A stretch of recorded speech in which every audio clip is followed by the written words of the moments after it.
নারায়ণগঞ্জে জেলা বিএনপির আহ্বায়ক কমিটিতে শরীফ আহমেদ টুটুল যুগ্ম আহ্বায়ক নির্বাচিত হওয়ায় আনন্দ মিছিল বের করেছেন বিএনপি এর রূপগঞ্জ থানা জিয়া মঞ্চ সাধারণ সম্পাদক আমির হোসেন।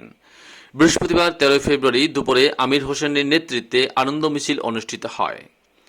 এ সময় উপস্থিত ছিলেন রূপগঞ্জ থানা জিয়া মঞ্চ এর সাধারণ সম্পাদক আমির হোসেন, সহসভাপতি আশরাফুল আল আমিন কাউসার, সহসভাপতি হাসিবুর রহমান, সহসভাপতি আশিক, সহসভাপতি আহাদ, সহসভাপতি জহুরুল ইসলাম, চনপাড়া জিয়ানগর সভাপতি নূর হোসেন, ভুলতা ইউনিয়ন জিয়া মঞ্চ সাংগঠনিক সম্পাদক শিপন মোল্লা। আরও উপস্থিত ছিলেন জিয়া মঞ্চের মান্নান, শাহজালাল, আল মামুন, আরিফ হোসেন, মনির হোসেন, রিপন খান, রাসেল সহ আরো অন্যান্যরা।